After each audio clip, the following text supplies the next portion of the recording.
Ahí está. De modo que, bueno, este primer encuentro va a ser fundamentalmente para eso, para repasar un poco las clases anteriores y también para evacuar dudas y para presentar un poco esto de los nuevos sujetos de las políticas en educación y salud para el siglo XXI. Una duda, para no ponerme a revisar el cuaderno del encuentro anterior, es si tenemos sin presentar a alguien, digamos, alguien que no haya estado en el anterior encuentro. Yo. Dale nomás. Sí. Yo me llamo Estefanía León, soy psiquiatra infantil y no sé, trabajo en el Centro Meíño de Capital y en el Hospital Ludovica de La Plata, sin lugares. Hola, yo tampoco estuve en el encuentro anterior. No sé si se me escucha.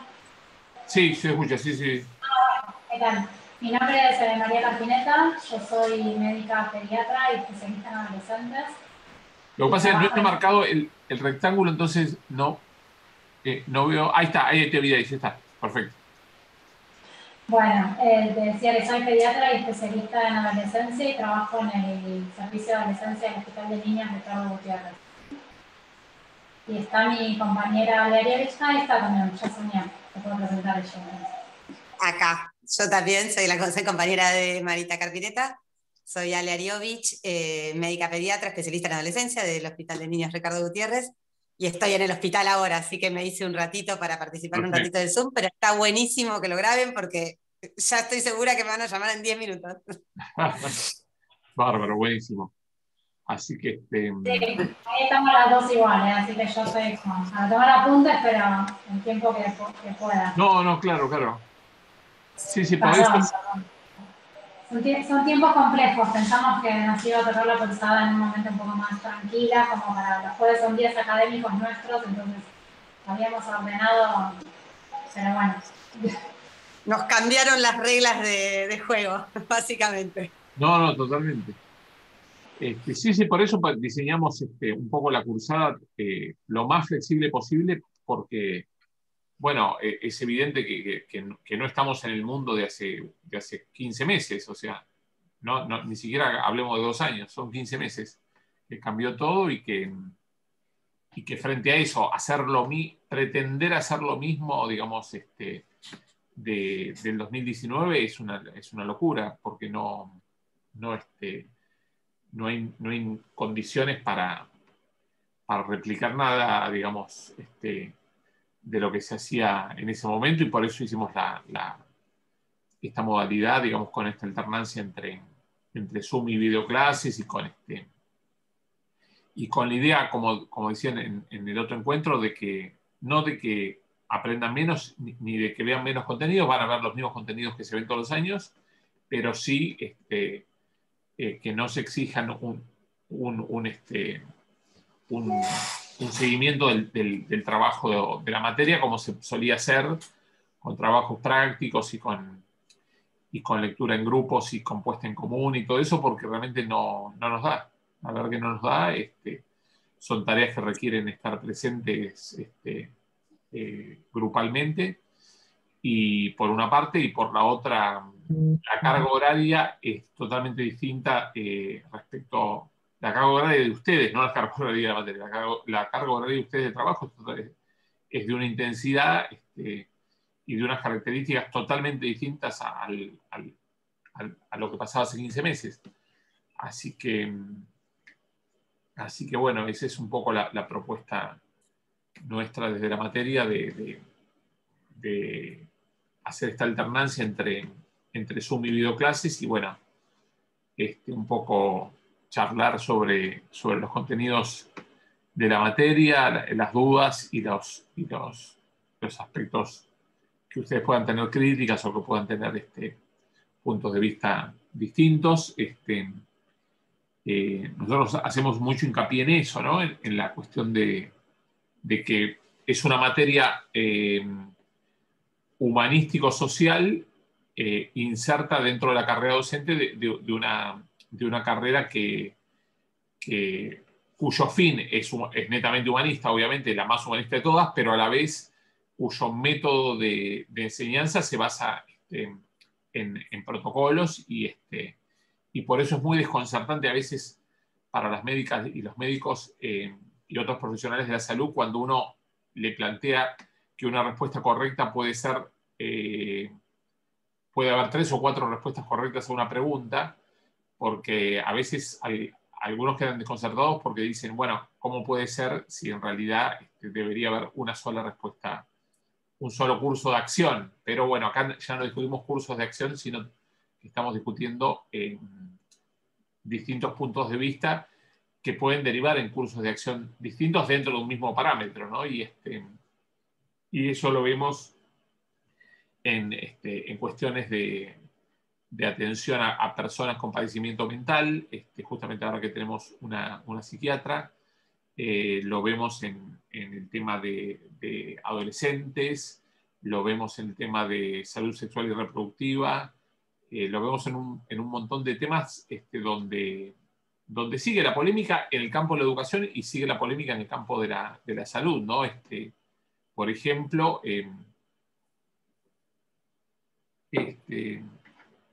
la cuestión de qué manera los institutos, las escuelas, se hacen cargo de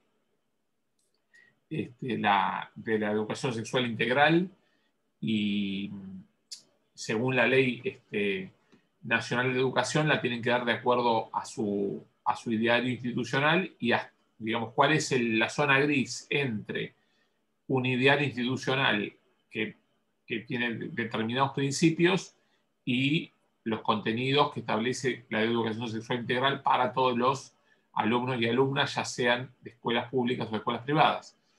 Y bueno, ahí hay una zona gris, como la hay en la cuestión del derecho de los padres a educar a sus hijos en general y en particular a dar su consentimiento para ciertas prácticas de salud, en algunos casos, y para ciertas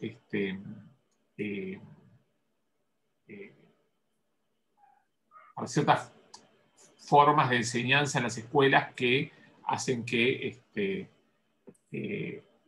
puedan entrar en contradicción con los principios sostenidos en la familia o con lo que previamente la familia les enseñó o trató de que tuvieran en cuenta. De modo que, bueno, es interesante estas zonas grises. Hay un texto en particular que lo vamos a avanzar pronto, que es que trata sobre todos estos debates vinculado con los nuevos sujetos, ¿no? Con las mujeres, con los adolescentes, con las personas con padecimiento mental, con las personas con discapacidad. Y bueno, sobre eso hay toda una legislación y todo un debate que es de los últimos, que es claramente siglo XXI, digamos, no es algo que estaba presente, digamos, hace poco más de 20 años. Así que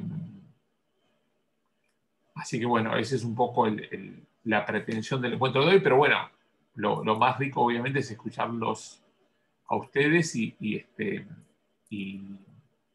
un poco saber qué piensan y qué opinan de las clases y qué comentarios y qué dudas tienen, ¿no? Obviamente.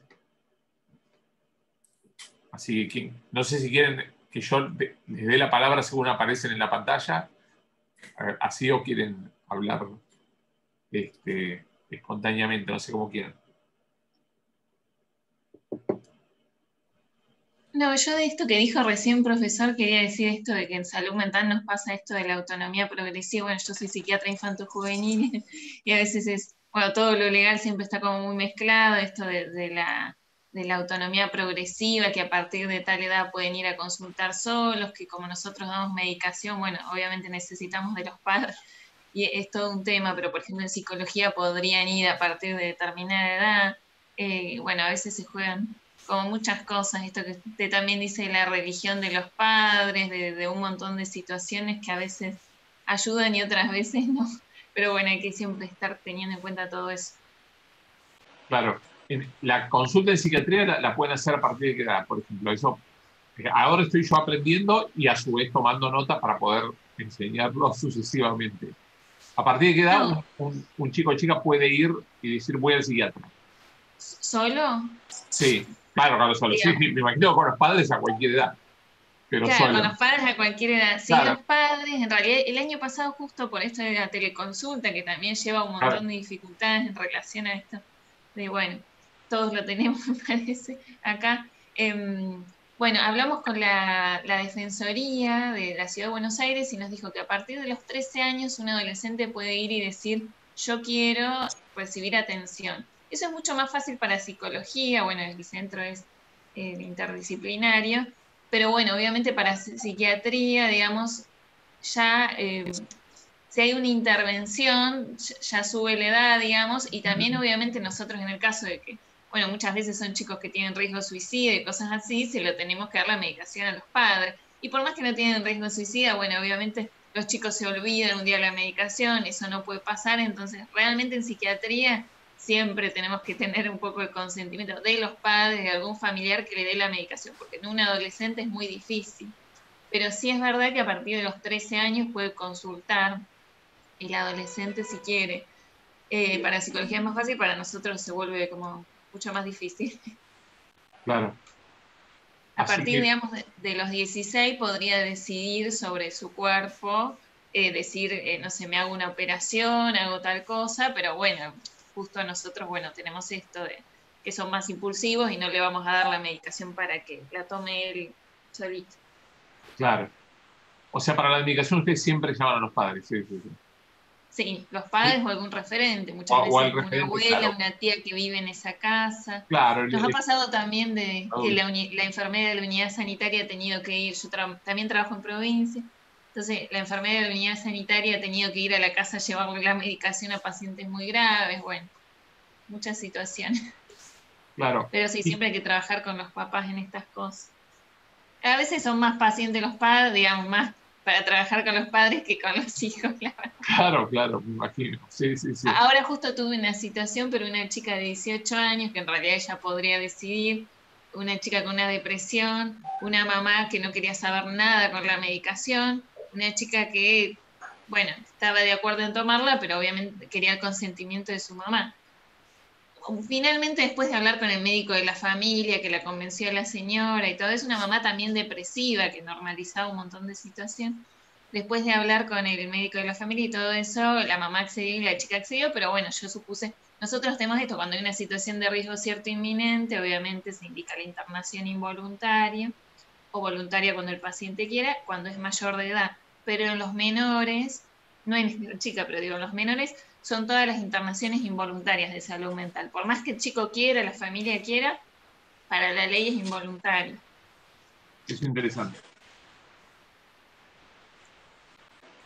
Pero bueno, me hizo acordar a lo que usted dijo, me hizo pensar en estas cosas. Sí, es que el rol de la familia es, en realidad, claro, en psiquiatría, yo lo digo por experiencia familiar, una de mis hermanas también tiene un cuadro que, y lo tiene, ahora está viviendo en España, pero en un momento el psiquiatra también nos convocó a las otras dos hermanas y a mí, que fuéramos a la consulta para evaluar un poco la situación y para ver los cursos de acción. Así que en realidad, siendo súper mayor de edad, también se puede dar, claro, es la necesidad Sí, también. de que la familia esté al tanto y esté viendo los cursos de acción y bueno, y qué alternativas hay, ¿no? Claro, totalmente. Sí, totalmente juega también todo esto del secreto médico, obviamente, pero también si hay una situación de riesgo, uno tiene que informar a la familia, bueno, a un juez si es necesario, debe enviar una internación involuntaria si es necesario. Hay Claro, una claro, nueva ley de salud mental que ahora ya no está nueva, pero bueno, que regula estas cosas. seguro. Bueno, súper interesante. Y bueno, no sé si quieren que le autoritariamente le dé la Hola, palabra o quieren hablar como Analía, ¿no? Sí. hola, ¿se escucha? Sí, Sí. sí. Profe, bueno, por un lado, para mí la cursada todo tema nuevo, ¿no? Porque la realidad que desconozco todo. Me costó al principio hasta ubicarme con respecto a, bueno, estamos en el gobierno de Onganía, dije, ¿qué año será? Tuve que volver a releer un montón de cosas que, Agarraste la bueno, Argentina, forman claro. parte de mi bruteza. Por otro lado, lo que a mí me llama la atención, no me llama la atención, forma parte del trabajo, creo que todos lo vemos, es cada vez en cuanto a la educación se hicieron obligatorias más cosas y sin embargo, por lo que uno ve, yo trabajo en un hospital público en provincia y generalmente la primera parte, en el interrogatorio uno pregunta nivel de educación. La mayoría de las chicas que vienen, el secundario está incompleto y está incompleto hace un montón. No hay ningún organismo, no hay nadie que controle, porque al fin y al cabo, como vimos en las clases, la educación secundaria es obligatoria. El Estado, pues digo el Estado porque no encuentro otro organismo que pueda controlarlo. No controla, no hace nada para controlarlo. ¿Cómo es que vemos que es obligatorio y sin embargo cada vez hay menos gente con un secundario completo que es básico? Convengamos que también tiene relación con lo que hablamos en la clase anterior, de que cada vez nos estamos especializando más, nosotros como profesionales y el mundo en general, ¿sí? Y nuestra población, hablo de General Paz para el lado de provincia, pero creo que Capital tampoco está exento de estas cosas, yo porque es el mundo en el que me muevo, ¿sí? Yo hago ginecología y obstetricia, entonces veo muchas adolescentes cada vez más jóvenes que vienen a controlar el embarazo, a tener a sus chicos, y ¿estudiás? No. ¿Trabajás? No. ¿Fuiste al colegio primario, secundario? Sí, secundario, pero hice un año. ¿Y vas a tomar? Claro. No voy a retomar. No hay ningún, claro, primero, ¿qué haces? Después, no hay nadie que controle que esto que es obligatorio realmente se cumpla. Bueno, es un temazo el que acabas de presentar. La obligatoriedad escolar está establecida, digamos, fue creciendo progresivamente desde el siglo XIX, tal cual vos lo decís. En 1824 se estableció que la educación era obligatoria para todas las niñas y varones de 6 a 12 años y se armó la estructura de lo que conocemos como la escuela primaria, que incluía un sexto grado inferior y un sexto superior. Eran 6 grados, pero en realidad eran 7. Después, bueno, pasó a ser la primaria de 7 grados ya del siglo XX y lo interesante es que todos quienes suponemos que en esa época el Estado, al ser un Estado mucho más autoritario y rígido, en el sentido que había, bueno, servicio militar obligatorio, había un sentido de la disciplina del trabajo muy fuerte. Los inmigrantes normalmente, cuando llegaban, aparte de mandar a sus hijos a la escuela, les enseñaban un oficio desde muy chicos. Yo he tenido un amigo, digamos, de hijo de italianos que falleció hace unos años, que el padre a los 5 años ya le estaba enseñando oficios artísticos, o sea, le enseñaba a poner cerámicas, a pintarlas y hacer tareas que uno dice, bueno, esto es para, como rápido lo puedes enseñar a un chico de 13 años, 14 años, no. A los 5 años ya estaban aprendiendo un oficio. Sin embargo, en esa época donde el Estado aparecía tan presente en la vida social a través de, por ejemplo, del servicio militar obligatorio, y las familias también tenían un rol educador muy, muy fuerte. Sin embargo, la obligatoriedad escolar no se cumplía. Eso es un tema que la gente supone que a partir de la ley 1420 todos los chicos y chicas empezaron a ir a la escuela primaria y no ocurrió. O sea, recién la saturación, la universalización de la escuela primaria ocurre en la década del 50.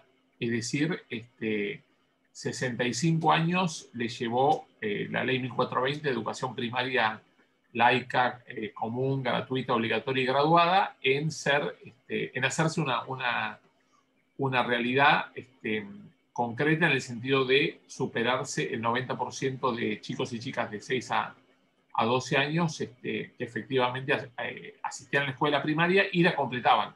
Porque no era que no asistían, obviamente que asistían desde el comienzo de la ley 1420, incluso antes en proporción menor también. Pero recién el objetivo de universalizar la escuela primaria se logra hacia 1950, ¿no? Porque en el censo del año 47 todavía no da la saturación, es decir, cuando vemos el nivel educativo de los chicos, todavía no está, no pasa el 90% los que asisten a la primaria. Después, respecto a la educación general básica de 9 años, está establecida en la Ley Federal de Educación de 1993. Estamos hablando de una ley que se dictó hace 28 años. Y ahí lo que pasó fue que las provincias tuvieron distintas estructuras para responder a esa educación general básica y bueno, hubo una gran dispersión, digamos, de modelos, con lo cual se hizo más difícil todavía controlar efectivamente la asistencia escolar de 10 años que estableció la Ley Federal de Educación, evaluar el grado de cumplimiento de esa nueva obligatoriedad. Porque ahí se trataba de controlar no solamente la clásica escuela primaria de 7 años, que ahora pasaban a ser los 2 primeros ciclos de la EGB, de la Educación General Básica, sino también el tercer ciclo de Educación General Básica, que algunas provincias lo primarizaban y otras provincias lo secundarizaban, es decir, con los problemas pedagógicos, edilicios, de convivencia de chicos y chicas de distintas edades, niños y adolescentes, y también controlar el cumplimiento de la obligatoriedad de la sala de 5 años, que si bien venía creciendo muy fuerte desde los años 70, la sala de 5 no se había universalizado, es decir, no había pasado el 90% de matrícula de edad efectivamente asistiendo. Así que ahí hubo un problema bastante importante en cuanto a evaluar el cumplimiento de la Ley Federal de Educación. Sin haber podido evaluar el cumplimiento de la Ley Federal de Educación y evidentemente sin haberse universalizado estos 10 años de educación obligatoria planteados en 1993, llegamos al 2006, donde ya con un acuerdo parlamentario, porque en 1993 las cámaras votan divididas, es decir, el oficialismo vota la Ley Federal de Educación, la oposición no la vota, si bien hay algunos votos cruzados, como siempre, pero en general hubo una división entre oficialismo y oposición en el 93 con la Ley Federal y también con la Ley de Educación Superior. Fueron leyes políticamente resistidas por una parte de la oposición y socialmente resistidas por parte de la comunidad educativa y por parte de la comunidad universitaria. No hubo marchas, lo digo para la gente más joven, ¿no? Digamos, otros no podemos acordar más, pero hubo marchas de estudiantes secundarios, de estudiantes universitarios, de docentes, tanto en la Ley de Educación, la Ley Federal de Educación, que empezó a debatirse en el 91 y terminó sancionada en el 93, como en la Ley de Educación Superior, que terminó sancionada en el 95. La cuestión es que hacia 2006 se plantea, bueno, una encuesta nacional acerca de la nueva Ley Nacional de Educación.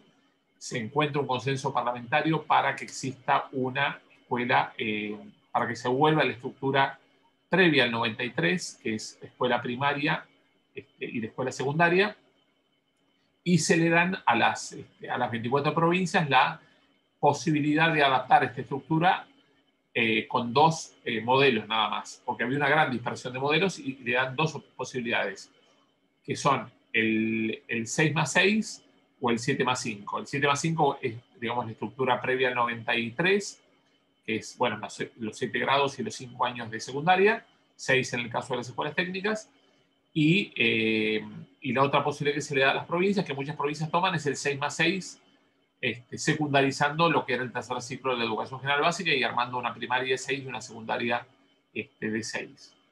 De modo que, bueno, esas son las alternativas que se arman para que las provincias opten en el 2006 en función de esta ley, que era flamante y que tuvo, sí, acuerdo parlamentario amplio en las dos cámaras, de tanto del oficialismo como de la oposición. Pero, bueno, es interesante ver también cómo las provincias tuvieron distintas respuestas a la ley. A la ley federal, por ejemplo, Neuquén y Capital Federal, que era flamante ciudad autónoma, decidieron mantener las escuelas primarias y secundarias, y bueno, eso hizo que, en el caso de Neuquén, que chicos y chicas de Río Negro fueran a las escuelas secundarias de Neuquén a cursar ahí porque les daba más seguridad. La secundaria tradicional, o por así decirlo, tradicional, la secundaria que conocían, que la nueva EGB3 y el polimodal. Y en el caso de Capital, bueno, obviamente en el Gran Buenos Aires hubo migración a las escuelas secundarias porteñas. Si bien la escuela secundaria porteña tiene siempre un porcentaje de alumnos de Gran Buenos Aires que no es el de la universidad, ahora vamos a contar cómo es en la universidad, pero es alto igual, y es más alto que lo que dicen los DNIs. Es decir, según los DNI, solamente el 10% de los chicos y chicas de escuelas secundarias estatales tienen, son bonaerenses, digamos, viven en casas en provincia de Buenos Aires. Pero, ¿por qué cuando uno pregunta en una encuesta, yo le hice para el INADI, es una encuesta que hicimos hace unos 10 años, cuando uno pregunta la localidad donde dormiste la noche anterior, aparece, en más del 20% de los casos, aparece provincia de Buenos Aires. Esto tiene mucho más gracia hacerlo en una clase grupal, pero bueno, tristemente lo tenemos que hacer por la pantalla. A ver si alguien acierta. ¿Por qué hay el doble? Cuando uno pregunta, no entendí. Voy de vuelta. Si uno va al registro de la escuela Sí. te dice, acá el 90% de los chicos son de capital y el 10% son de provincia.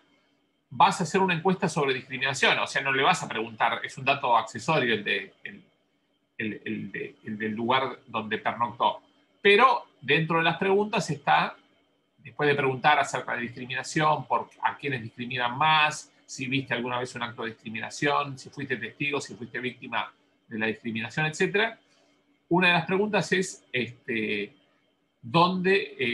qué localidad dormiste anoche? Y resulta que no era el 10, era el doble, era el 20% que habían dormido en localidades de provincia. ¿Por qué? Supongo que hay varios que tienen domicilio de capital por distintas ventajas o que se han mudado y no cambiaron el domicilio. Claro. Para tener la vacante, quizás. Sí, la respuesta era bastante sencilla, tiene que ver con eso. Fundamentalmente que normalmente cuando tienen papás separados, el padre o la madre que tiene domicilio en capital le pone el domicilio al hijo, y el hijo resulta que un clásico, la situación más común, ¿no? Siempre hay excepciones, como yo digo, digamos, de mis amigas y amigos separados, el 90 o el 95% la tenencia la tiene la madre y el 5% el padre. Bueno, y tienen el domicilio del papá y duermen en la casa de la mamá, habitualmente, ¿no? Después tienen las visitas de fin de semana o de otro día, pero lo que ocurre es eso, es que duermen la mayoría de las noches en provincia de Buenos Aires con la madre, y tienen el domicilio de la casa del padre cuando es en capital, para tener la vacante en capital, asegurarse la vacante, la continuidad en la escuela donde estaban cursando, en fin, es como una tranquilidad, digamos, entre comillas, que las familias perciben de esa manera, y entonces el porcentaje, por eso la estadística hay que tomarla con pinzas, porque en verdad la cuestión del domicilio de los chicas y chicas por lo menos de nivel medio, que es lo que nosotros relevamos hace 10 años, que realmente no era una diferencia mínima, era el doble los que dormían en capital y vivían habitualmente la mayoría de los días en provincia. Y bueno, esto yo lo volví a tener presente ahora en la pandemia, ¿no? Cuando uno dice, bueno, los chicos y chicas normalmente en edad escolar no se movilizan tanto porque van a escuelas que tienen que ver con su radio de domicilio, porque la inscripción y la matriculación educativa en Argentina, en todo el país, se basa en el concepto de, no se basa en el concepto de libre elección, sino en el concepto de proximidad domiciliaria.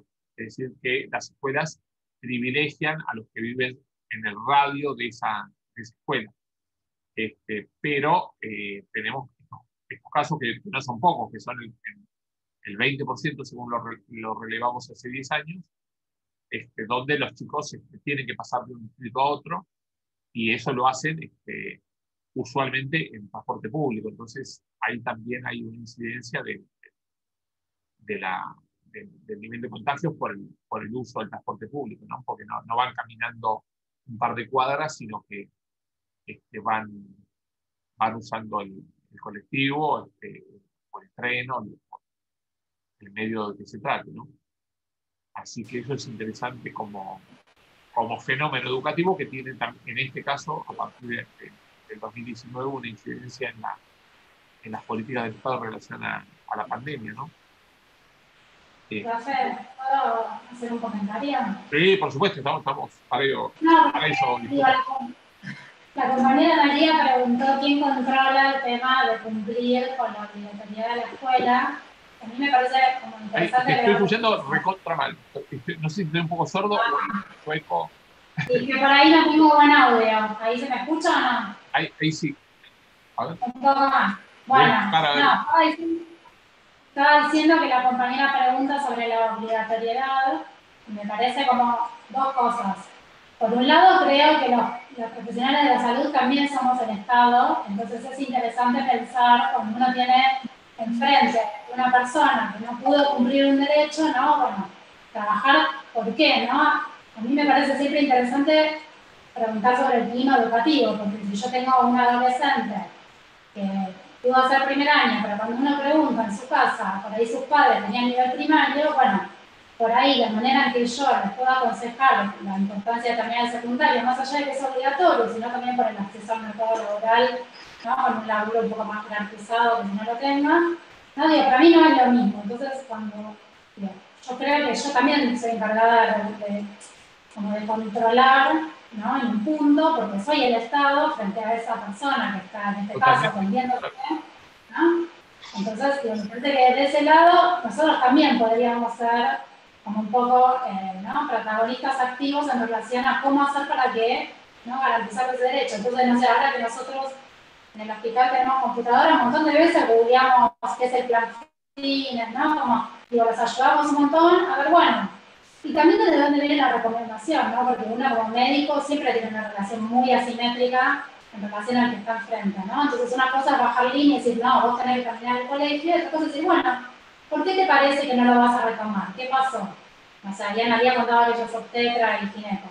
Bueno, por ahí tuvo un hijo, entonces decirle, bueno, mira, hay leyes que dicen que vos podés tener una asistencia justificada, ¿no? Porque hay leyes que justamente garantizan, ¿no? un régimen de asistencias distintos para los adolescentes, madres o padres. Entonces digo, cuando uno acerca esa información, también se vuelve, ¿no? partícipe y no piensa que te otra. No estoy diciendo a Analia que piense que vos no lo haces, ojo, ¿sí? Para que no haya lío. Sino digo, ¿cómo nosotros, por lo menos acá en el servicio de adolescencia, pensamos en esta situación? Que coincidimos con Analia, que tenemos muchos pacientes no escolarizados. Y por otro lado, me parece que la política pública de la asignación universal por hijo del año 2009 seguramente ya está escrito, ¿no? el aumento de alumnos, digamos, una mayor escolaridad en relación a eso, una mayor tasa de vacunación de los 11 años, que es una, como digo, dentro de las vacunas son las que menos se cumplen, porque son chicos que por ahí se cayeron del sistema, ¿no? Entonces digo, por ahí es interesante ver cómo esa política pública, ¿no? impacta en la promoción de este derecho que tienen las personas de completar la escuela secundaria. Claro, yo quizás a lo que me refería es, generalmente venimos de familias ya, la paciente que yo veo no escolarizada, quizás hace 2, 3 años, la madre en la misma, ¿sí? Entonces, a veces es muy difícil, por más que uno acerque información. Me ha pasado una vez una paciente vino, 18 años, a ginecología, diciéndome que, bueno, que quería tener un hijo, no había terminado el colegio y no hacía nada, y lo que ella me dijo es que estoy aburrida, me dijo.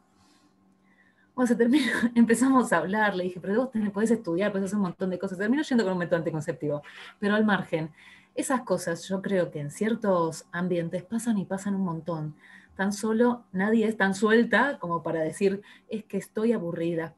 Generalmente la realidad que vemos es que las chicas, si empiezan el secundario no lo terminan, y cuando vas para atrás, forma parte de ya familias sin educación secundaria o primaria o lo que sea.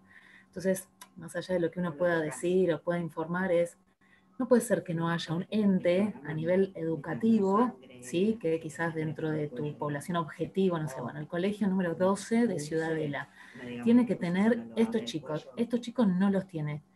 Nadie va a averiguar qué pasa con esos chicos, por qué no concurren, qué pasa con esos... No estoy hablando a nivel Cuba, yo estoy hablando de por qué hacemos que algo sea obligatorio y después no tenemos control alguno de estos chicos que están totalmente atrasados en cuanto a educación, y que de ahí en adelante va a haber una diferencia, va a haber una diferencia grande.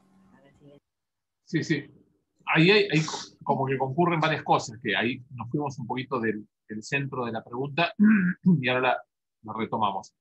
La obligatoriedad escolar en la Argentina, digamos, en el siglo XIX se pensó en cabeza de la familia. ¿Qué significa en cabeza de la familia? Que aquel padre, porque en ese entonces la mujer mientras se casaba pasaba a ser como un menor de edad, con los derechos transferidos al marido. Bueno, fundamentalmente en cabeza del padre de familia era quien debía cumplir con la obligatoriedad escolar, mandando al hijo, a la hija a la escuela.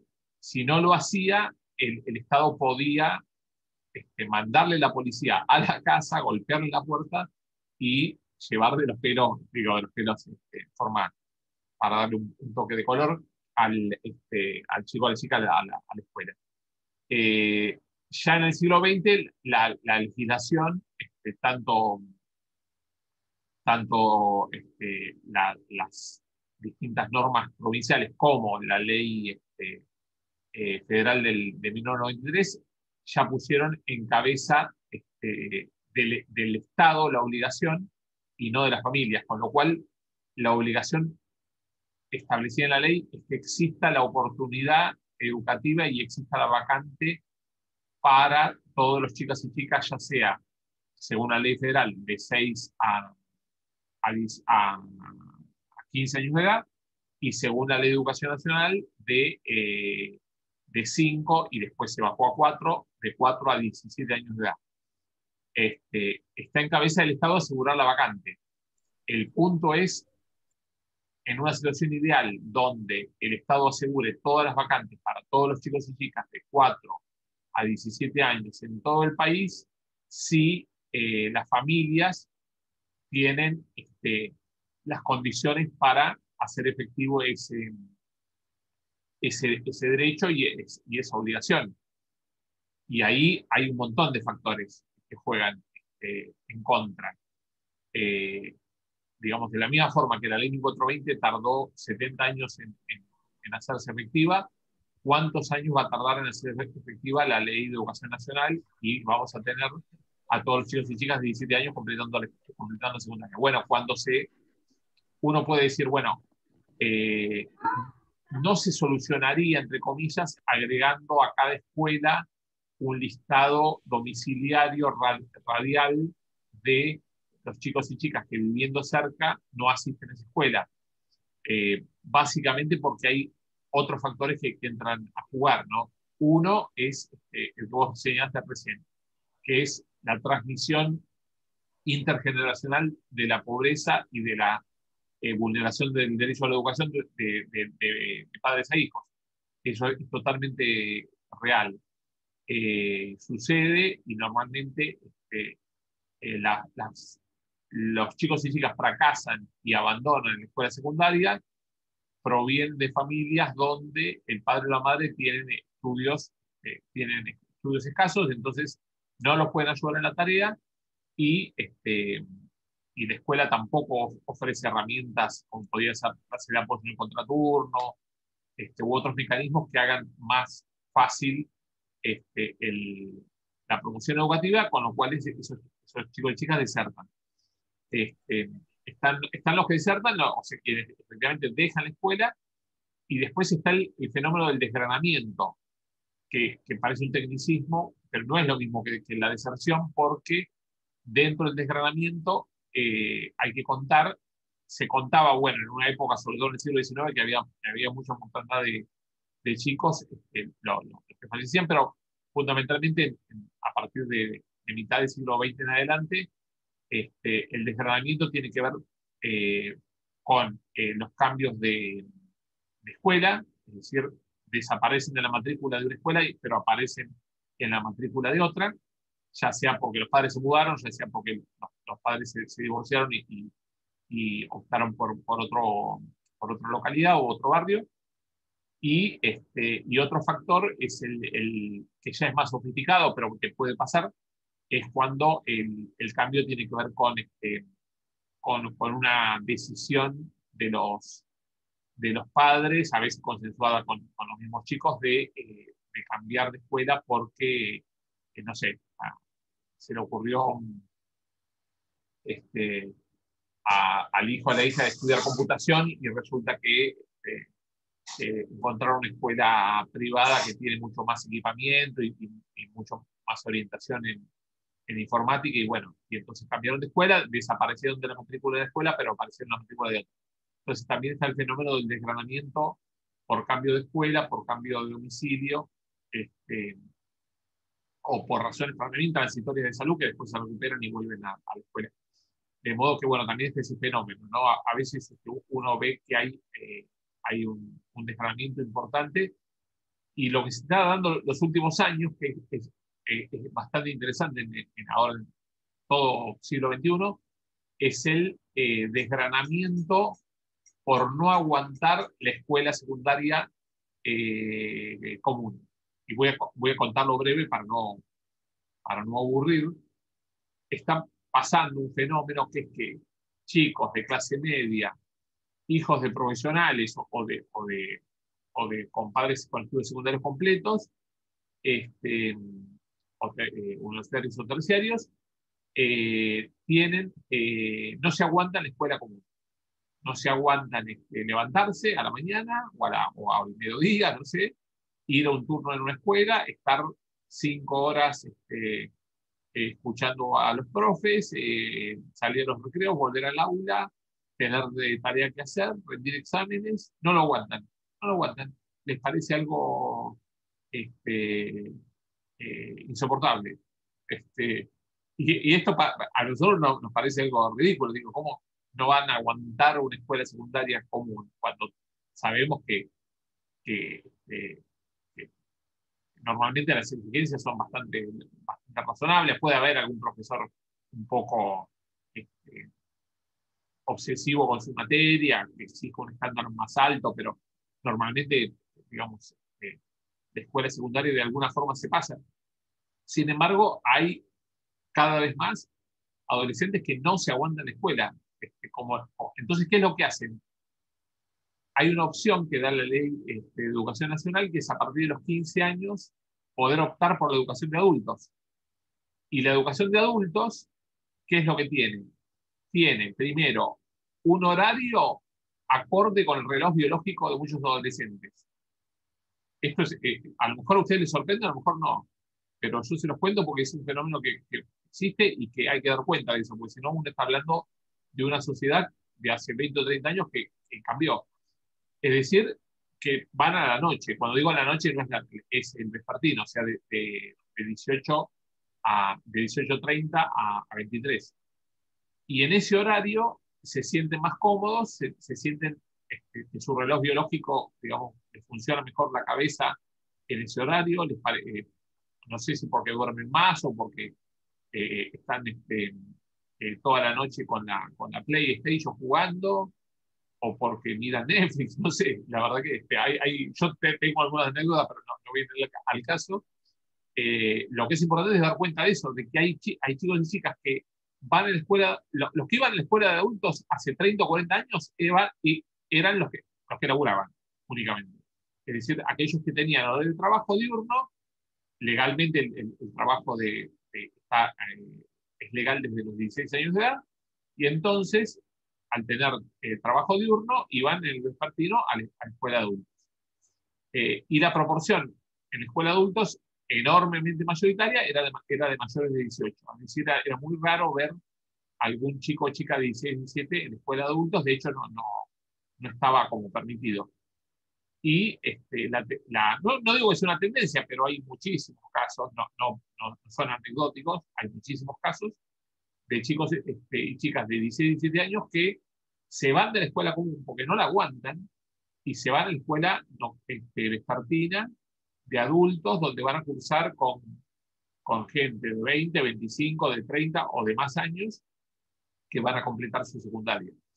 Y ese es un fenómeno que también es interesante, y a lo mejor gente creativa que tiene mucha competencia para resolver cosas, por ejemplo, qué sé yo, gente que después te resuelve un tema informático como si fueran licenciados en sistemas, y a lo mejor tienen 18 años y desertaron de la escuela común. Así que eso también hay que evaluarlo, ¿no? Está pasando eso también. Bueno, ¿podría Sí, agregar, profesor, claro. una aclaración No al me trate respecto? de usted que me da impresión. Bueno, Mariana. No, la verdad es que justo en el hospital tenemos bastantes pacientes que eligen esta modalidad y es re interesante. Seguro influye un poco la adaptación del horario, pero es cierto que las currículas de las escuelas Ahí se cortó el audio. de adultos suelen ser más amigas, parece, que la totalidad de currículas. Pero A ver, ¿puedes repetir un poquito lo último que se entrecortó? ¿La voz? Ufa. No puede ser, estaba re interesada. ¿Ahí se escucha mejor? Ahí sí. Ahí está. La contracara de esto es que los chicos que son repitentes y llegan a las escuelas de adultos por haber repetido por ahí séptimo grado, primer año, segundo año, primer año, segundo año, nos pasa un montón de situaciones donde se pierden diagnósticos de psicopedagogía, como dislexias o trastornos del aprendizaje que fueron pasando en años anteriores, y en las escuelas de adultos los departamentos de psicopedagogía no son iguales que las primarias o secundarias. No sé si hay alguna formalización de los departamentos de psicopé a nivel de las escuelas de adultos. Eso me parece que es interesante.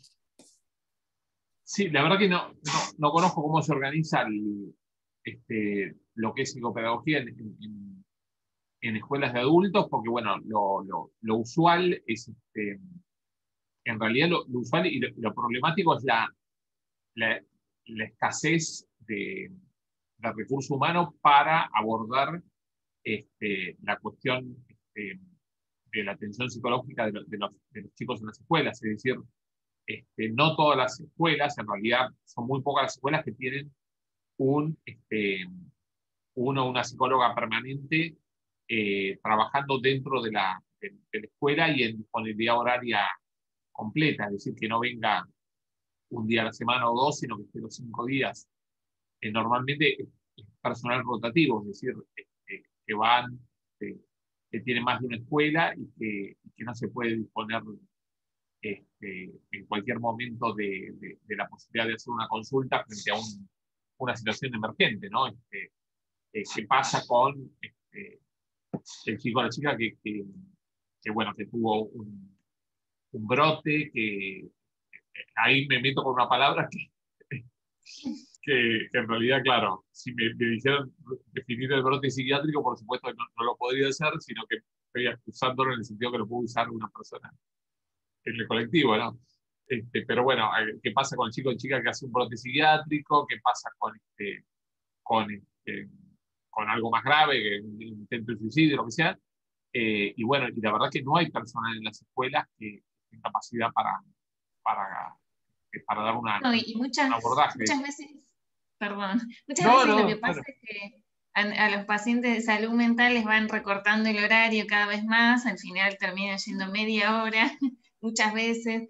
También hay como mucho, bueno, con todo esto del tema del coronavirus y todo esto, bueno, como que nos mandaban que le hagamos un informe diciendo que siempre van a estar con el barbijo, que no va a haber ninguna situación de riesgo, que cosas que obviamente no podemos, lo mismo que Asegurar. cuando un paciente sale de una internación, que quieren que le escribamos que no va a tener ningún riesgo. Ni de ese paciente ni de nadie, de un chico que va caminando por la calle tampoco, de mi sobrino tampoco. Claro. Es como que uno no puede ser futurólogo y a veces nos están pidiendo como demasiado y sí falta esto, un equipo que ayude, que, bueno, poder trabajar en conjunto, que muchas veces, obviamente están sobrecargados, pero falta.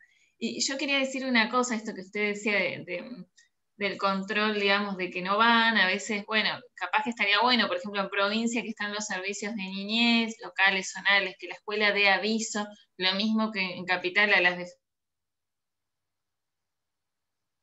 defensorías. Bueno, porque muchas veces, no sé, a mí me pasó que recibí una paciente que, bueno, con todo esto del Zoom pasa de que, claro, muchos no se conectaron, no hicieron las tareas, nada, absolutamente nada, los padres no fueron a buscar la tarea y perdieron total contacto con la escuela. Y bueno, pasaron una paciente, por ejemplo, que yo recibí porque tomó lavandina, intento de suicidio, complicadísima. Cuando me contacto con la escuela me dicen, no, hace un montón, al principio venía porque le dábamos comida, después no vinieron más la familia. Bueno, hubiese sido muy importante que esa escuela de aviso en ese momento, digamos, de que no estaba yendo la chica para poder hacer un seguimiento, una chica en contexto social muy difícil, que bueno, terminó con un intento de suicidio internada, ¿no? Obviamente no digo que todos los chicos que dejen la escuela van a pasar por eso, pero estaría bueno poder hacer un seguimiento de qué está pasando. ¿Y por qué no va? Sí, sí, el tema del seguimiento de los desgranados / desertores, porque uno no sabe cuándo dejan de venir, si se desgranan o si desertan, es un tema fundamental porque es lo que evitaría, digamos, el abandono escolar y es lo que aseguraría que no sea una solamente disposición escrita, sino que sea una realidad la obligatoriedad educativa, ¿no? Y ahí, bueno, influye el marco familiar, como decíamos recién, la cuestión de que normalmente son familias cuyos padres también dejaron la escuela, con lo cual no los pueden ayudar en las tareas, con lo cual tienen más dificultades para avanzar en el proceso educativo. Y también otros factores que tienen que ver bueno, con la alimentación, que tienen que ver con las condiciones de hábitat, que no tienen un lugar, en algunos casos no tienen un lugar separado para dormir respecto a los padres, es decir, los padres y los hijos están en el mismo ambiente.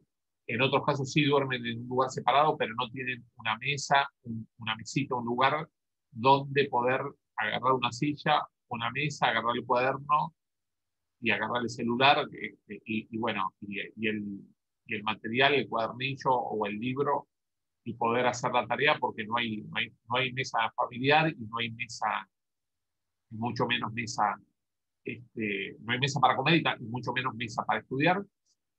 Mesa, cuando digo mesa no digo una supermesa, una mesita, algo donde aposarse y donde poder estar con una mínima distancia del hermanito que no le esté gritando acá en el oído.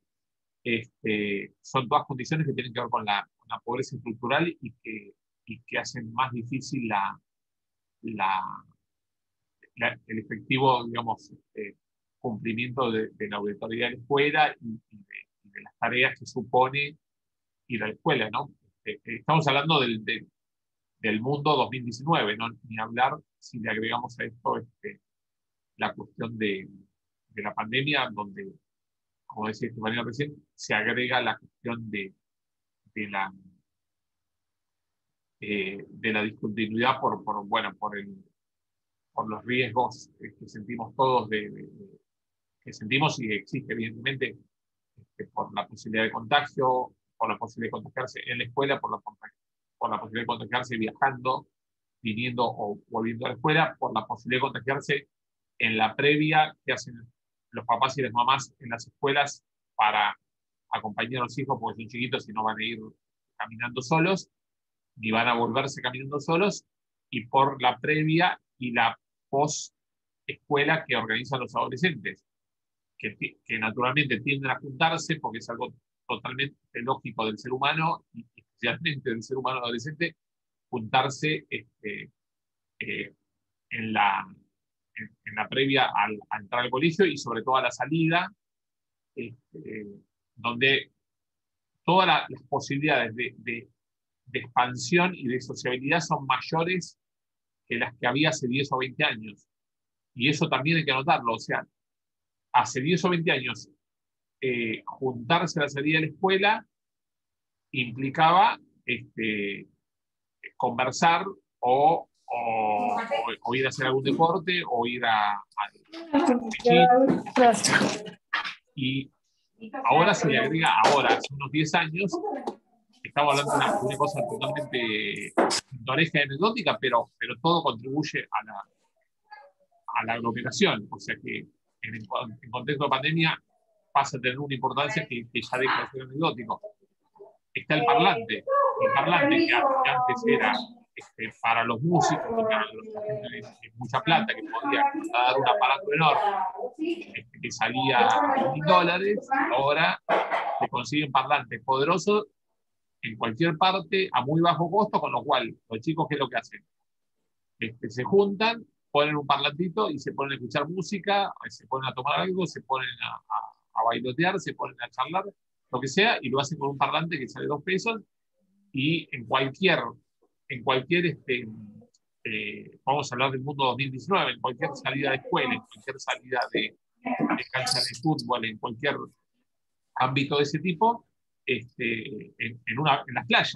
Yo lo vi en las playas, en playa de Mar del Plata, donde había no 100, 2000 chicos y chicas de 15 a 20 años, en grupitos, con los parlantitos, escuchando música, a un costado de lo que sería el sector de la carpa y de la playa de los no adolescentes, por así decirlo. Y eso pasa y es parte de la realidad social, que sería totalmente anecdótico si no fuera que hay una pandemia, porque uno dice, bueno, que mejor que los chicos estén ahí entretenidos, sino que estén, no sé, molestando a los padres en ese momento. Pero la verdad que en contexto de pandemia la existencia del parlante barato deja de ser una anécdota y pasa a ser un problema más para la aglomeración de chicos y chicas a la salida de la escuela. De manera que bueno, tenemos que dar cuenta de las realidades a medida que las vamos viendo, y podemos sacar de esas nuevas realidades consecuencias para la problemática ahora de la pandemia, y también para la cuestión de la relación de los adolescentes con la escuela, ¿no? Donde hay un montón de cuestiones que conspiran contra la auditoría escolar, ¿no? Dijimos, nivel educativo de los padres, condiciones de hacinamiento en la vivienda, condiciones de falta de espacio de una mesa donde apoyar los elementos y estudiar en la casa, falta de conectividad, porque hay barrios, y no necesariamente barrios muy humildes, sino que por distintas razones hay barrios donde no llega, donde no hay wifi, con lo cual la única opción para conectar una computadora a internet es usar los datos del celular, y los datos del celular ya sabemos que son caros, y si uno excede el uso del WhatsApp bueno, ya los mensajes de texto son algo prácticamente, estamos hablando que pareciera de hace 100 años, pero bueno, de los mensajes de texto, del WhatsApp y de la llamada convencional, y uno le da un uso más de navegación, se agota muy rápido, con lo cual la falta de conectividad es un problemón, porque aún con el mundo pre-pandemia era la posibilidad de consultar fuentes de información en la escuela secundaria a través de Internet fue creciente desde el 2000 para acá. Falta de dispositivo, es decir, las familias que no tienen computadora, que los chicos lo único que hay es un celular, las familias que comparten el celular, o las familias que comparten la única computadora y entonces hay uno o dos adultos más uno, dos o tres chicos que se disputan el uso de la única computadora. Entonces, ¿cómo hacen para hacer la tarea diaria y repartir el tiempo si hay un solo dispositivo dentro de la casa? Suponiendo que ese dispositivo a su vez esté en una casa, que esté en un barrio que tenga conectividad, porque el otro problema es la conectividad. Y después está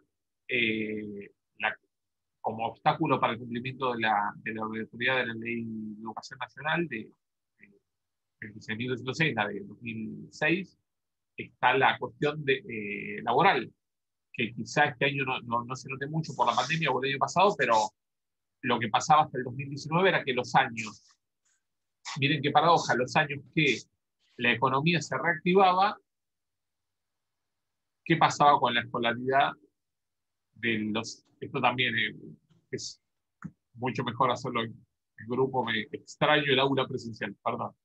¿Qué pasaba con la asistencia escolar cuando había periodos de bonanza económica, de que la economía iba para arriba?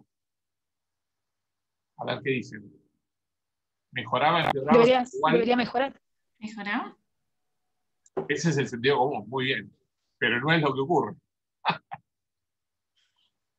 No ocurre eso porque en realidad uno dice, bueno, los padres tienen más ingresos, entonces los chicos están dispensados de alguna manera de colaborar con el ingreso familiar y de esa manera pueden estudiar. Eso es lo que indicaría el sentido común. Pero en realidad lo que está bastante chequeado es que en periodo de bonanza, en los sectores más, no en los sectores medios, en los sectores más humildes, lo que pasa es que hay más oportunidades de trabajo. Es decir, surge el famoso ayudante albañil, donde el chico dice, ¿qué hago? Voy a la escuela y me preparo para un futuro de continuidad de estudios o de especializarme en un oficio, de avanzar en las posibilidades que brinda la educación, o me voy a trabajar una obra y me junto 30.000 pesos por mes. Y con eso me compro todo. El celular, las zapatillas, el celular en cuota, las zapatillas en cuota, la ropa que me gusta, me voy al boliche, los gustos que... Bueno, pasaba eso. Está chequeado que, por ejemplo, en el periodo, por decir el típico, 2004, 2006, que fueron como 3 años de pum para arriba todo, ¿no? El PBI, el empleo, la construcción, todo para arriba estalló.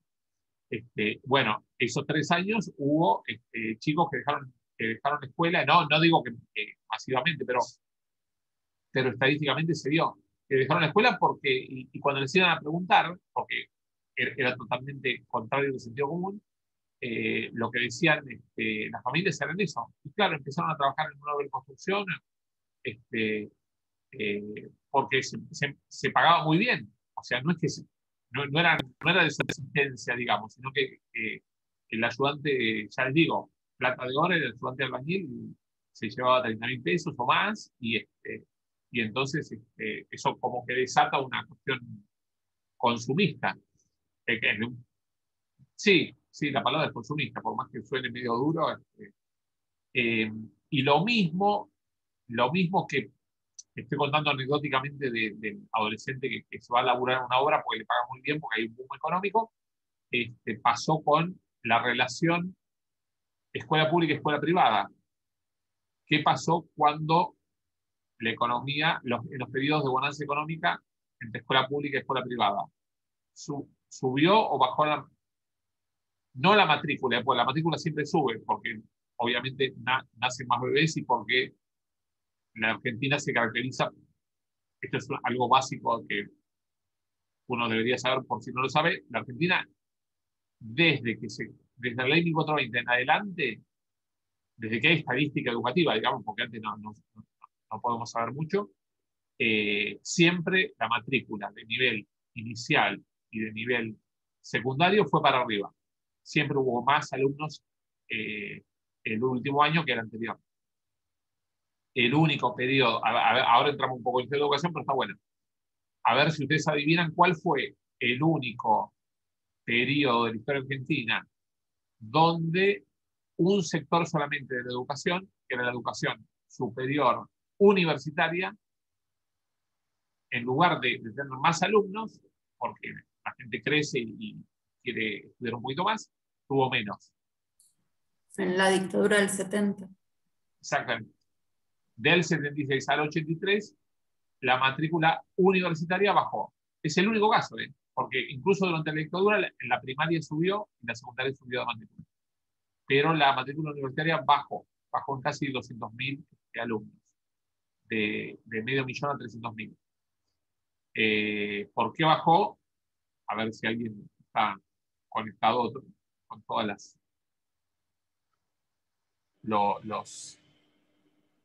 los indicadores de la época. No, a ver si alguien lo recuerda o lo leyó o lo...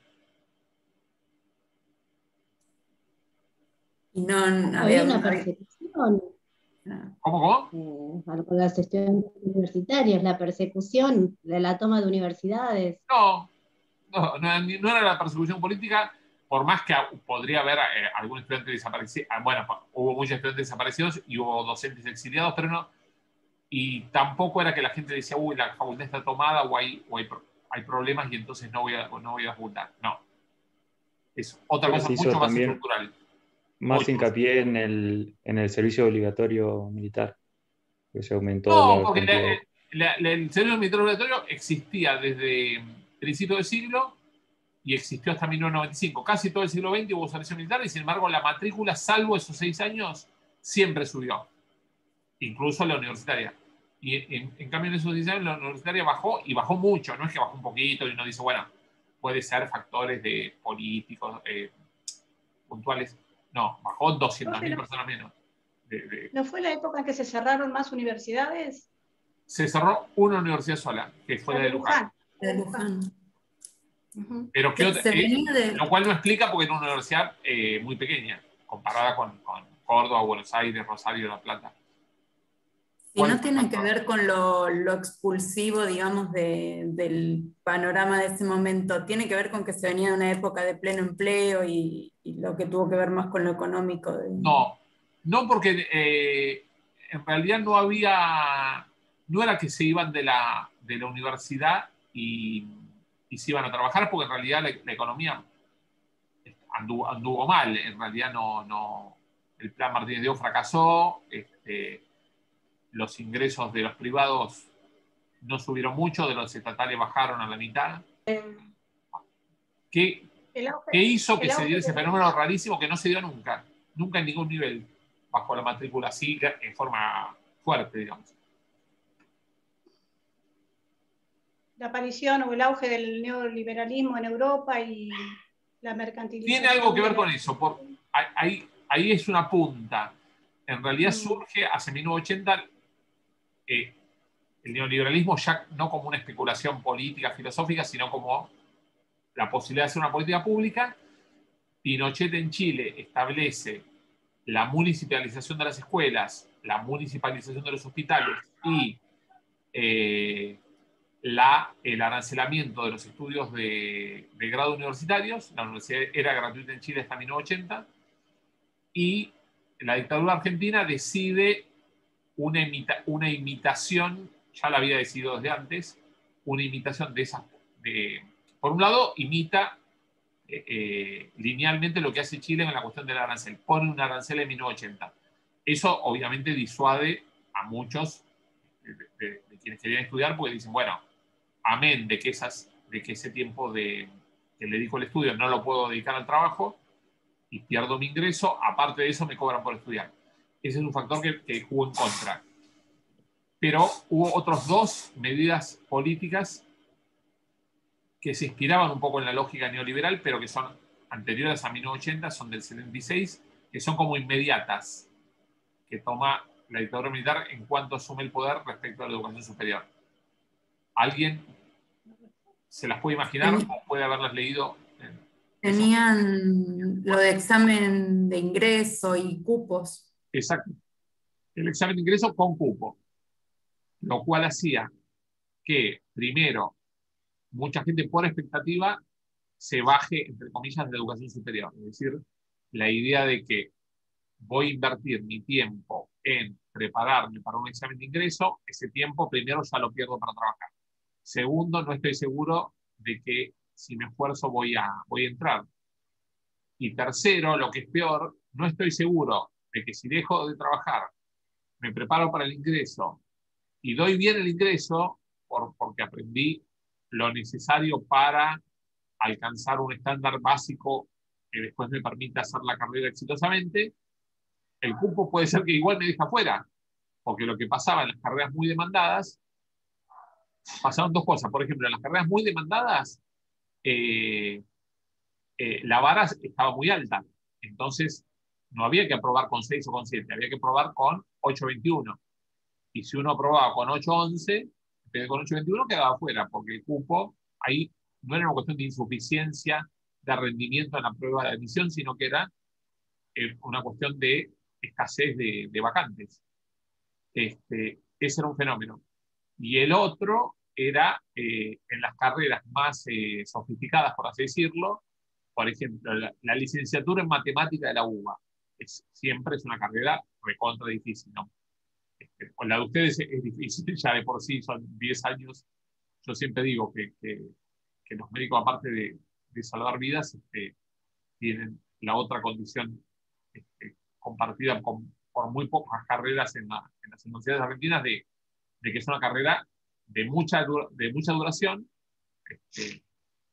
por bueno, el ciclo clínico, el biomédico, el internado y la especialización. Es una carrera muy larga y es una carrera de muchísimas horas, donde para un parcial hay que estudiar 2 semanas y no 2 días, ¿no? Yo siempre lo digo de forma brutal a la gente de humanidades, digo, nosotros para los parciales estudiamos 2 o 3 días, 2 o 3 noches nos tenemos que encerrar a estudiar, y quienes hacen medicina se encierran entre 1 y 2 semanas para un parcial, porque si no, no lo dan y no se reciben nunca. Bueno, ya me perdí. 2 semanas se queda corto, profe. Me puse a hablar de... ¿Cómo? 2 semanas se queda corto. Sí, ¿no? Hay más. Bueno, eso me interesa. Esos detalles a mí, aunque parezcan anecdóticos, a mí me interesa, porque yo se les cuento después a la gente que hace educación o que hace derecho. Les digo, miren que no es así en todos lados. A veces la gente se encierra más incluso que 2 semanas para un parcial. Me acuerdo de una prima que me dijo, yo para el parcial de sangre estuve 20 días, tenía que rendir sangre, dice, y estuve 20 días encerrada estudiando. Bueno, estamos hablando del examen de ingreso, ¿no? El examen de ingreso y el cupo. Y en la licenciatura en matemática, que tiene fama de, ahí retomé, de ser muy difícil, y lo es, efectivamente, las vacantes para entrar a la licenciatura en matemáticas en la dictadura eran, no sé, 21, por ejemplo. Entonces, había que anotarse y calificar para esas 21 vacantes. Era realmente una carrera, una apuesta muy difícil, que para sortearla había que tener, además, o muchísimo capital cultural de la familia, con padres profesionales, alguno vinculado con la matemática o alguno vinculado, o bien tener la posibilidad de contratar a esos profes particulares que tenían ese capital cultural. Y eso implicaba no solamente dejar de trabajar, sino también tener ahorros o tener padres que puedan sostener esas clases particulares para tener alguna chance de colarse en el orden de mérito y después tener la suerte de que el orden de mérito, la línea de corte de justo y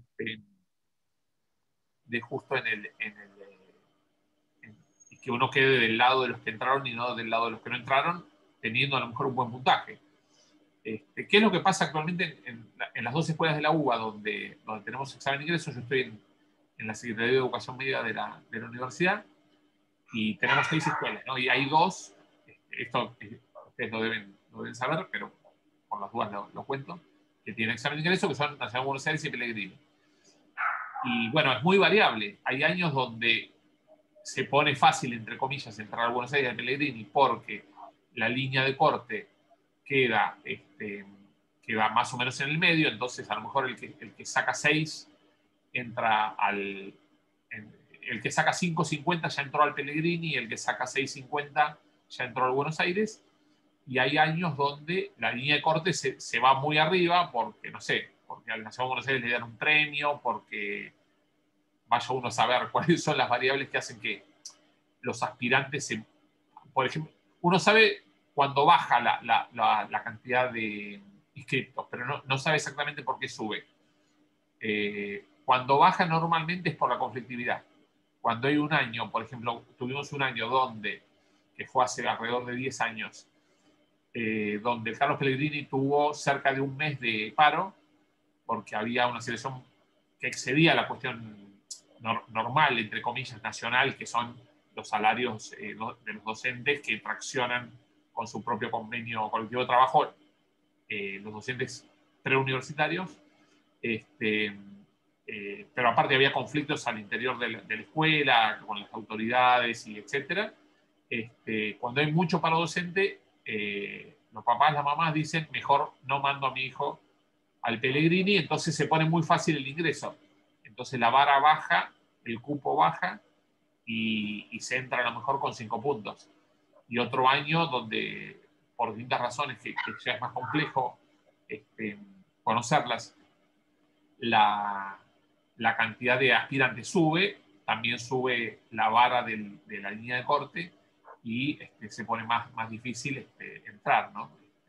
Yo siempre cuento que yo fui al Mariano Costa, pero antes de ir al Mariano Costa intenté entrar al Nacional de Buenos Aires. Y mis padres no podían pagarme una academia particular, familia numerosa, 5 hijos, olvídense de cualquier academia particular. Con lo cual me preparaba un poco mis hermanas, una que es profesora, la otra que estudió matemática y no completó la carrera, bueno, etcétera. Que quiso entrar a matemática en la U y no entró, entonces hice profesorado, pero después lo abandonó. Bueno, entonces a los ponchazos me presenté y saqué 104, que no está mal, sobre 160, pero la línea de corte era 121, con lo cual a los 12 años llanto frente a la planilla porque no había entrado. Después uno a las 2 horas ya está pensando en el fútbol y ya se olvida, y después ya entra el Mariano Costa. Bueno, pero digo, el tema del cupo y del examen de ingreso, bueno, hizo que, volviendo ya a las cosas más estructurales y más generales de la política educativa, hizo que la matrícula descienda significativamente del 76 al 83. Entonces, les doy una curiosidad para ustedes que son en general médicos y médicas, también hay otros profesionales de salud. ¿Con cuántos ingresantes del año 76 se fabricaba un médico en el año 84?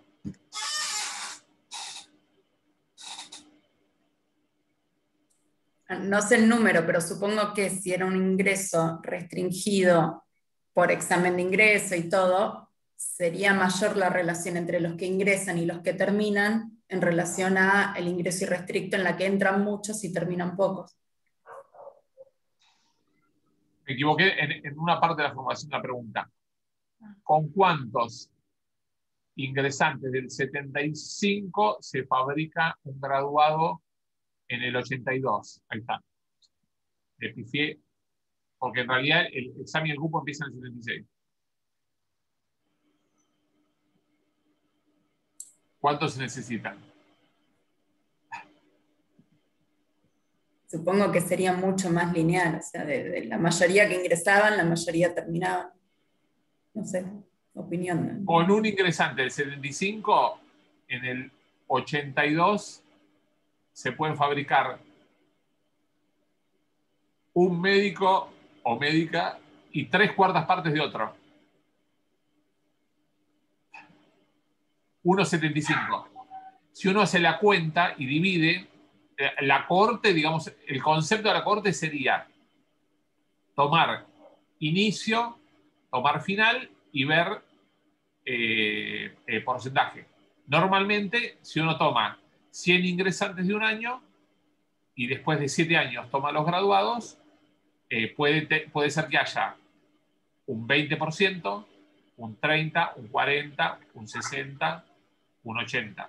Un 100% es muy difícil porque, ya les digo, no solamente hay deserción, la gente que deja de estudiar, sino también la gente que se desgrana temporalmente, porque a lo mejor se toma un tiempo por el embarazo y por a lo mejor 1 año o 2 años de contacto familiar, o se desgrana temporalmente por laburo, o se desgrana por cambio de localidad, o se desgrana por cambio de carrera. Dentro de la misma facultad hacen otra carrera, o se desgranan porque hacen otra carrera dentro de otra facultad, dentro de la misma universidad, o para complicarla más, se desgranan porque hacen la misma carrera,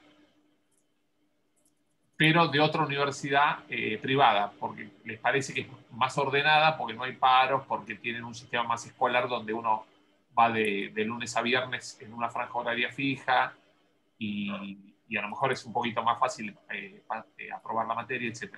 Bueno, como siempre me pierdo a lo que iba, a lo más importante. A lo más importante no, a lo que la consigna.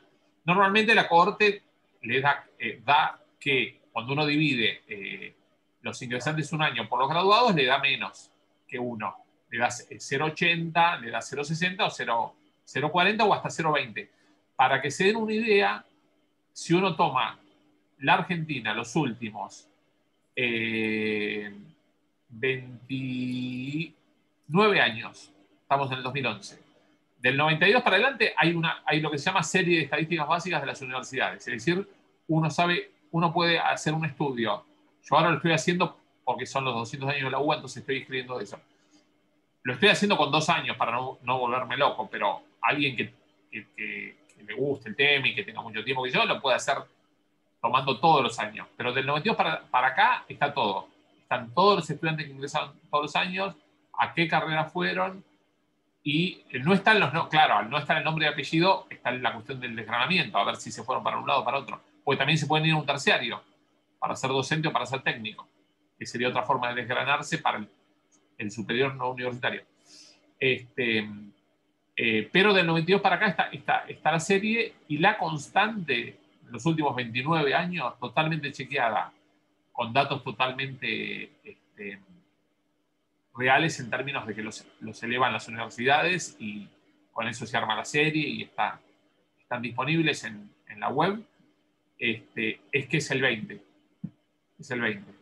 Es decir, con un ingresante no de cualquier carrera, sino con un ingresante de cualquier universidad nacional, a los 5 años, tomando la cuenta, el promedio teórico de que las carreras universitarias tienen 30 materias, más allá que ustedes tienen más y que alguna carrera universitaria puede tener menos, si uno toma ingresantes y después a los 5 años saca la foto de los graduados de la misma universidad, les da 20. En un caso puede ser 19, en uno 21, en otro 22. Hay alguna universidad que se acerca al 30, tipo me parece que la de Cuyo, por ejemplo, ahora eso va a estar todo en el librito que va a salir, espero que antes de fin de año. Sí, Bueno, algunas carreras como ingeniería en sistemas que les dan trabajo antes porque los quieren mucho, porque ya saben un montón, digamos, y les pagan muy bien realmente. Yo tengo una amiga que es ingeniera y todos sus amigos les pagan muy bien, entonces, bueno, terminan dejando la carrera la mayoría. No sé si la mayoría, pero gran parte. Sí, la mayoría. claro, ahí está la deserción exitosa, que es otro fenómeno, que es tal cual, que se da en ingeniería, que se da en otras carreras vinculadas a informática, que no es ingeniero en sistemas, pero que son vinculadas a informática, que los toman las empresas, porque dicen, ya sabe resolver todos los problemas que nosotros necesitamos resolver en la empresa. Entonces, ¿para qué le vamos a pedir el título si ya está en 3er año y ya sabe todo, tiene los elementos como para programar y para resolver todos los problemas que tenemos acá en la empresa? Están las deserciones exitosas. La cuestión es que en la Argentina, del 92 para acá, si uno toma ingresantes y a los 5 años toma graduados, el promedio es 20, con las excepciones de cada caso, ¿no? de distintas universidades, de distintas facultades, de distintas carreras, etc. Lo curioso es que si uno toma medicina del 75 contra ingresantes, que todavía el examen era no hay examen de ingreso, contra graduados del 82, que más o menos en 7 años sería la duración teórica de la carrera, le da 1,75, es decir, que se recibieron todos los que ingresaron y aparte 3/4 partes más, lo cual es algo ridículo, porque cómo una persona se va a transformar casi en 2. Evidentemente, se redujo en forma tan brutal el ingreso, pero tan brutal, que el stock, digamos, acumulado de los que venían de antes, se recibieron y la cuenta dio 1,75, que es algo totalmente estadísticamente loco, no hay ninguna manera de que sea así, pero efectivamente la estadística de la facultad, que es que no hay ningún motivo para suponer que hubiera algún interés en falsearla o en distorsionarla, dio eso. Pero es un caso en 1.000.000, ¿no? Normalmente, ya les digo, las estadísticas fiables de los 92 para acá dan un promedio nacional del 20 y si uno toma, en lugar de tomar los ingresantes del CBC, toma los ingresantes a las carreras, ¿qué porcentaje se recibe para ustedes?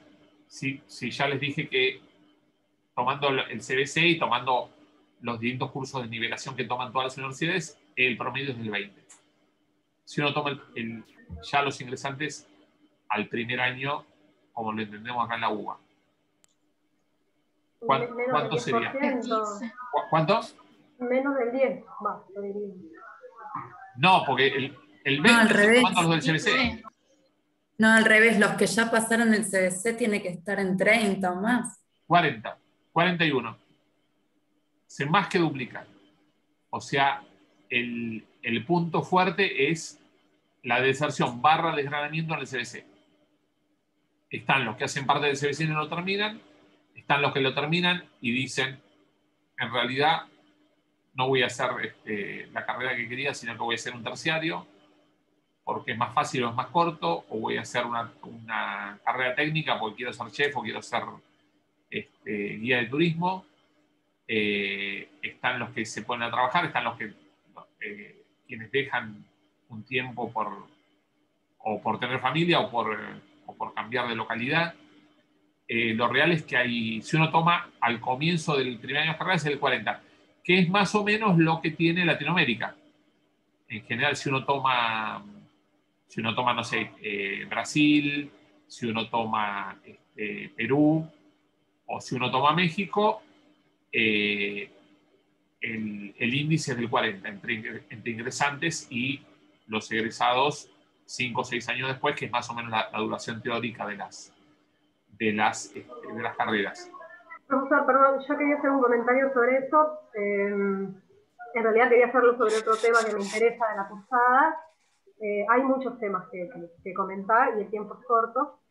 Yo me recibí en una universidad estatal en Perú, después hice mi carrera de medicina acá, ingresamos 120 chicas a la licenciatura de obstetricia, yo después hice medicina en la UBA, y recuerdo puntualmente que nos recibimos 95, 96, que fueron los que salimos en la foto inicial. El sistema universitario allá es bastante común a Chile, a Brasil, a Ecuador. El sistema argentino es muy particular en el sentido del ingreso restricto, etcétera, etcétera. Y cosas puntuales que quería resaltar sobre el sistema universitario estatal en otros países era con respecto también a las carreras, más allá de recibirse, que a veces en algunas carreras como medicina, las facultades de ciencias de la salud, de derecho, odontología, las facultades de ingeniería, el porcentaje de recibirse superior al 80% incluso, porque no, difícilmente va a perder su vacante, que costó tantísimo conseguirla, porque hay que tomar exámenes de ingreso. A veces hay gente que estudia medicina y que se prepara 5 años, hace una carrera solo preparándose para el examen de ingreso. Es toda una historia muy larga de contar. La carrera de educación... Pues sí, ¿se llegan a preparar 5 años antes? Tengo compañeros que hacen medicina y arrancan a los 23 años porque de los 17 a los 22 estuvieron preparando una academia. Interesante, claro. Está todo muy mercantilizado hasta el día de la fecha. De hecho, incluso en mi universidad, yo vengo de la Universidad Nacional Mayor de San Marcos. La mayor, claro, la más antigua de América. La más antigua de América. Claro. Esa, por ejemplo, 1508. O sea, estamos hablando de una universidad de 1556, posterior a la Avenida de los Españoles en realidad, pero bueno, apareció en Lima y fue una universidad muy con mucha influencia teológica al comienzo, ¿no? Y la Facultad de Medicina particularmente es de 1816, más o menos igual que la Facultad de Medicina de la UBA. Pero lo que yo quería resaltar en este punto es que, por ejemplo, carreras como la licenciatura de educación, donde en Perú está como parcializada, la mitad de los profesores se reciben en institutos no universitarios y la otra mitad, diría ahora en este momento, más del 70-80%, en una universidad pública o privada, ¿sí? Siendo esto una medida del gobierno a partir del año 2000 de mejorar, entre comillas, la formación docente.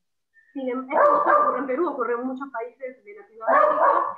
Acá me llamaba la atención lo particular de que las escuelas normales al comienzo se hacían cargo de la formación de los docentes y luego en 1969 usted dijo en una clase que la formación docente pasó a ser no universitaria, terciaria no universitaria, con los famosos profesorados, y que después se iniciara el debate acerca de si era mejor universitarizar, no sé si está bien dicho el término, la carrera docente, y si esto mejoraría o pondría en valor lo que significa la carrera docente. En el caso de mi país original, que es Perú, la carrera docente, muchos de los chicos que entraban a la carrera docente con un examen de ingreso, en realidad querían estudiar Derecho, no querían ser profesores. Uno hace una encuesta, la mitad de ellos lo hacen porque el puntaje no llega para Derecho, entonces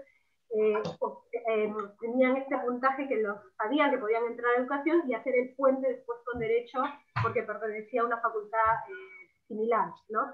Es una manera de... Lo mismo en obstetricia, mis compañeras de obstetricia no querían ser parteras, querían ser médicos, entonces tenían la ilusión de con el examen interno poder conseguir la única vacante que había anual para poder conseguir ser médico. Había una vacante para todas las... Una vacante anual para el examen interno, o sea, hay una posibilidad de examen interno, los ingresantes eran 220 en esa época, actualmente son 160.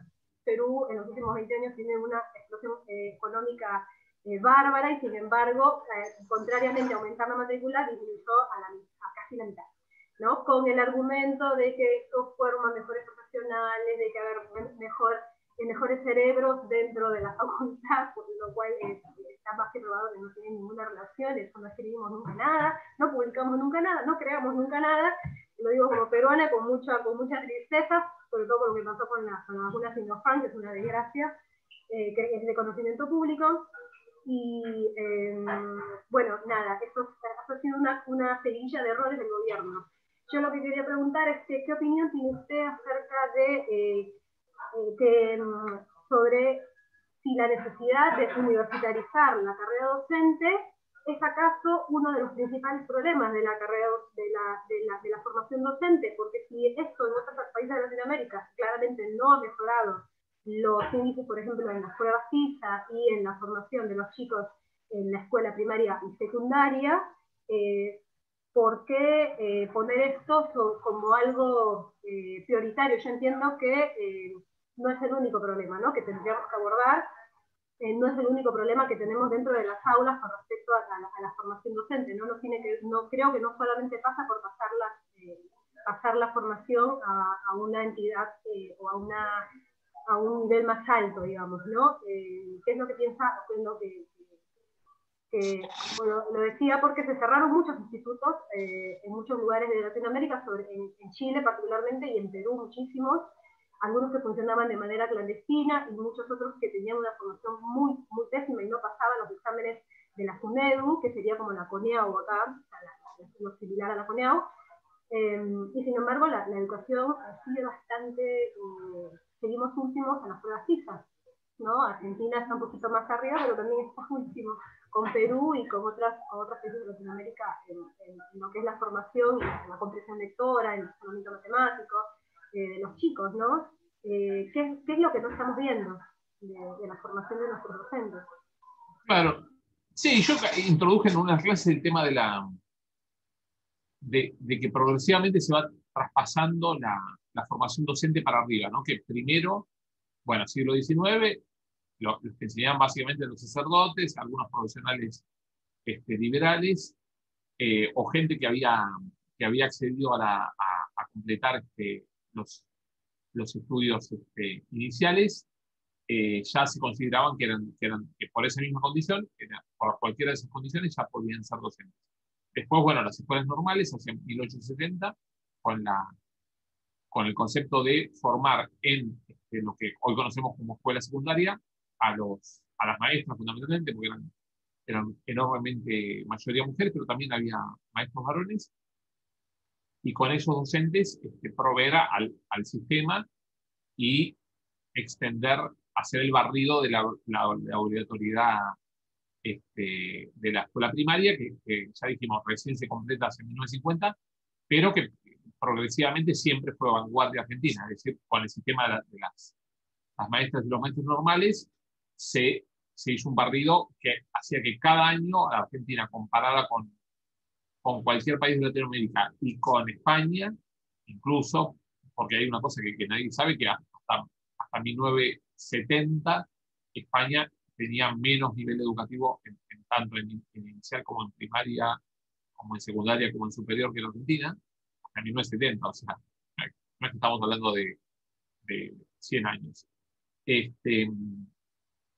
Y ese modelo fue exitoso, pero justamente en 1979 se decide trasladar al nivel superior la formación docente, que deje de haber maestras y maestros normales de 17 años y pasen a ser todos por lo menos de 20, ¿no? Porque implica 2 años de estudios en los institutos de formación docente, más 6 meses de residencia para poder aprender junto a los docentes en ejercicio, como dicen los franceses, el métier, es decir, las competencias, como se dice ahora en el siglo XXI, las competencias para ser buen docente, desempeñándose bien frente al aula, imitando muchas veces lo que hacían los maestros y las maestras que estaban frente al curso, efectivamente.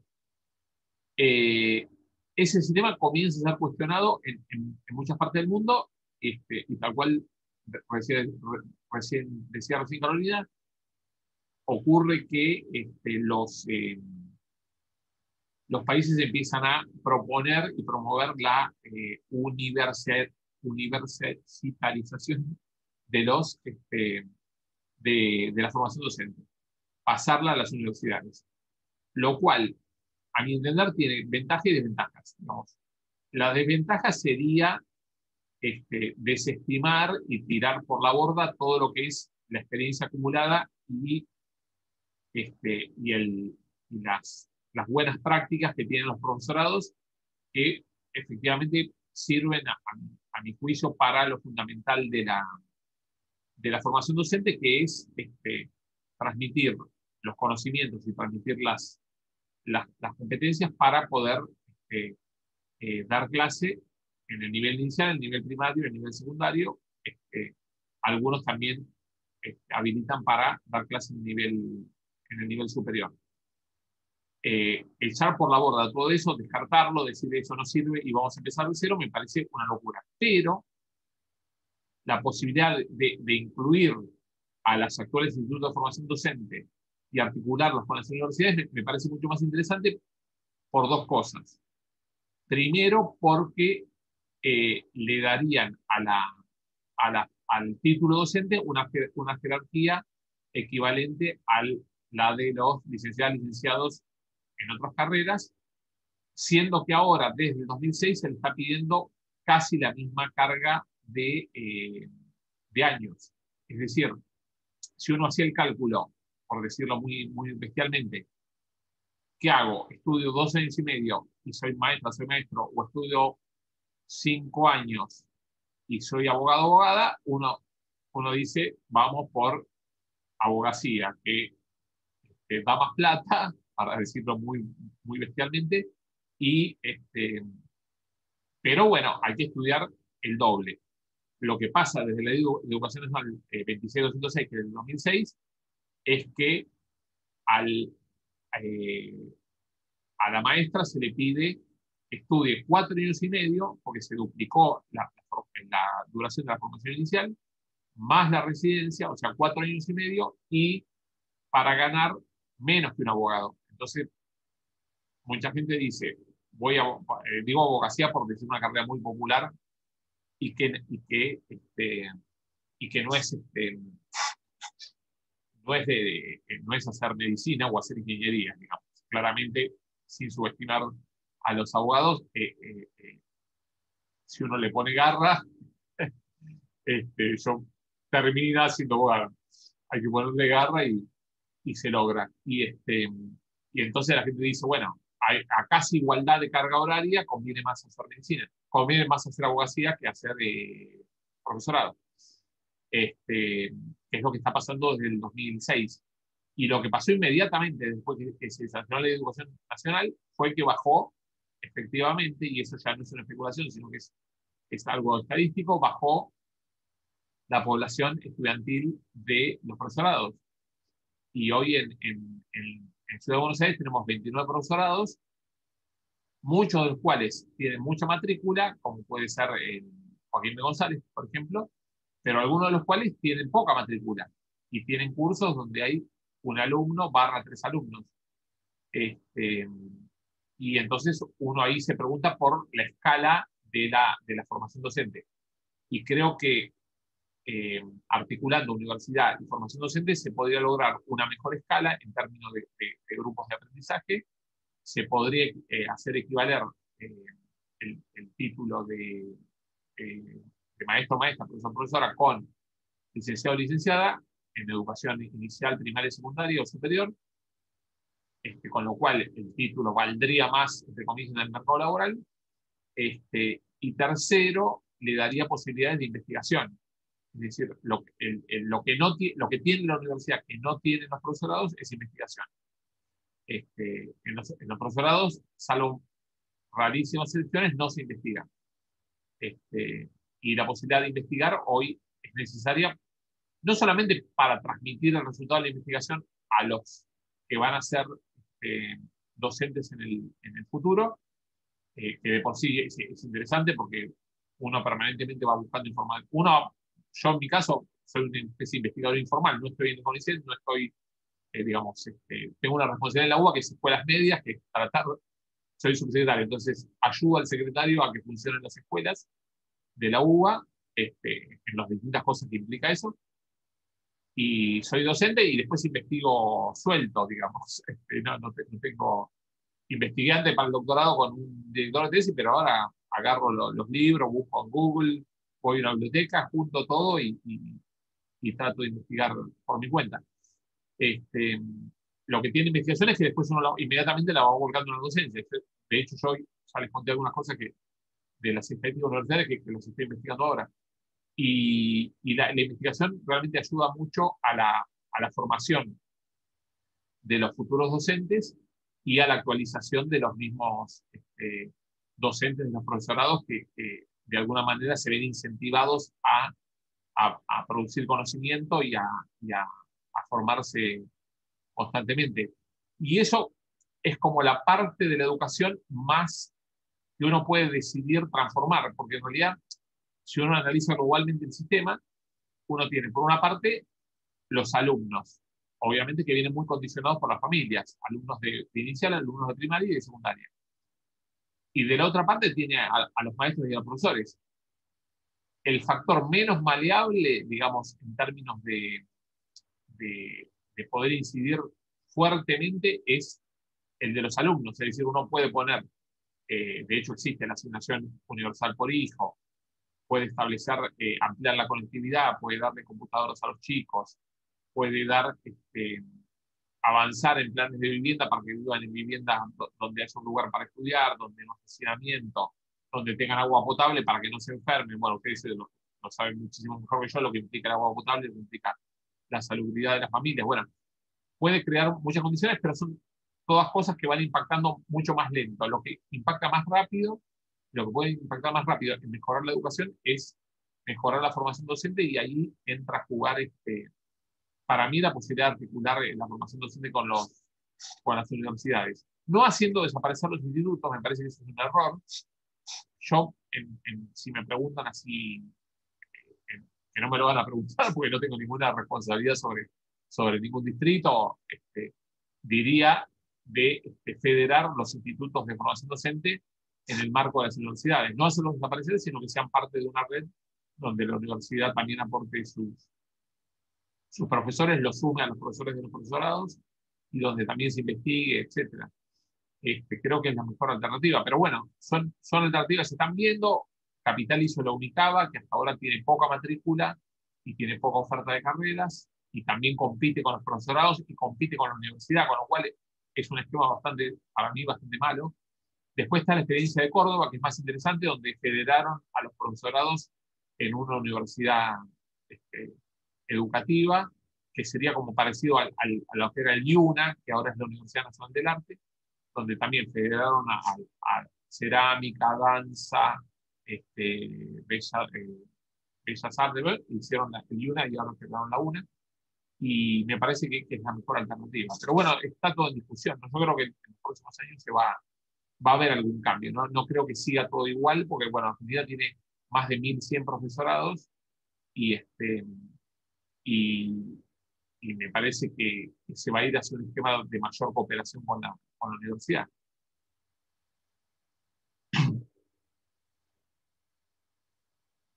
Así que... particularmente, mi hermana es maestra y se formó en un Instituto Pedagógico Nacional en Lima, que es muy, muy, muy antiguo, y fue de los pocos institutos que se conservaron. Por esto que usted menciona de que vos mencionás, de que hay profesorados, en este caso, bueno, sería el caso de este instituto, que tienen mucha historia y una muy buena formación docente, y en el caso de que el profesor quiera licenciarse, termina la carrera de 5 años y después tiene que hacer 2 años más en una universidad pública que tenga la licenciatura de educación para tener el título de licenciado. Algo parecido a lo que hacen las enfermeras acá cuando se quieren licenciar y completan su formación en una universidad, lo cual creo que es una alternativa bastante viable, y después uno puede seguir investigando y continuar con la carrera de grado.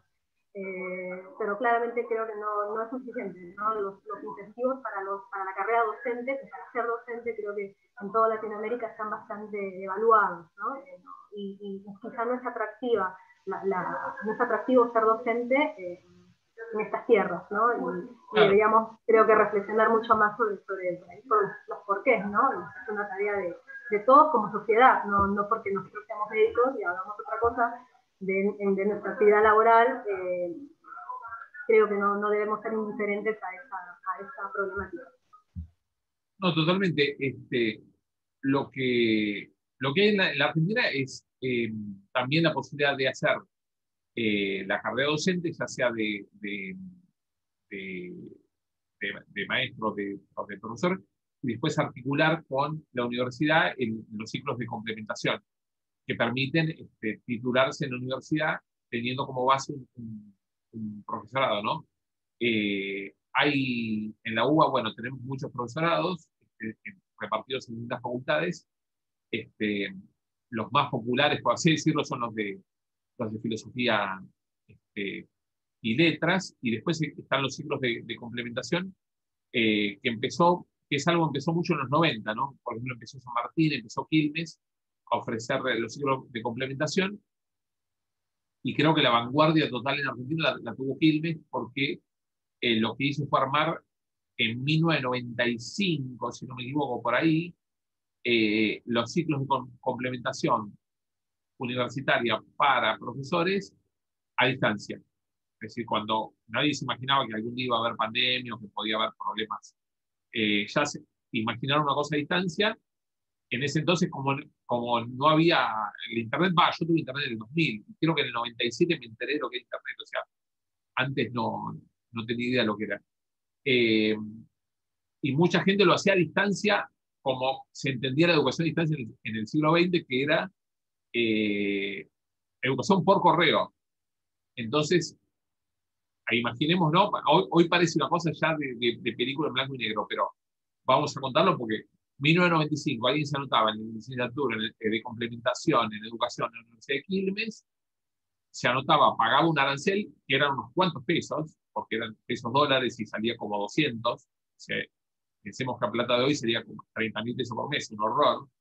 Pero entonces, no sé cómo era, pero la gente de algún lado no había poca gente que hacía ese esfuerzo económico y se anotaba y recibía un grueso sobre en su casa a los 15 días de anotarse, de pagar el arancel, y en ese grueso sobre venía un compilado así de apuntes, anillado o abrochado, no me acuerdo, y con eso, más alguna instancia presencial combinado con que iban al ciber, no sé cómo hacían, iban avanzando en la carrera.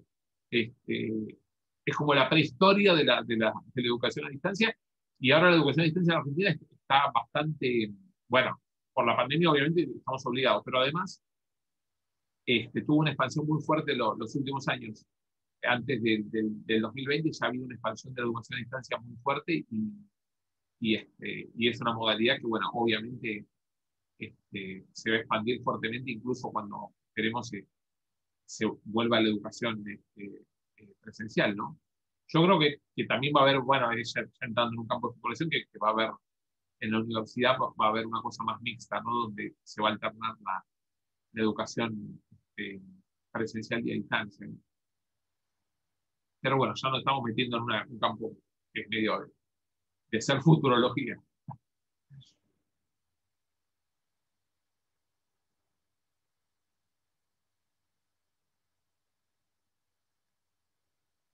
En la 1 en punto. Acabo de mirar. Bueno, ¿quieren comentar algo? ¿Hacer una pregunta más?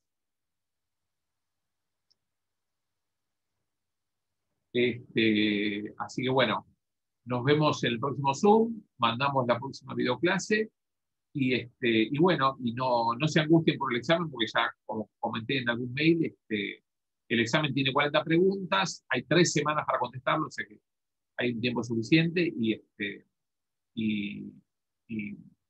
les va a servir, incluso se van a entretener porque van a volver a retomar las cuestiones de las clases y de la bibliografía y no va a haber ninguna cosa que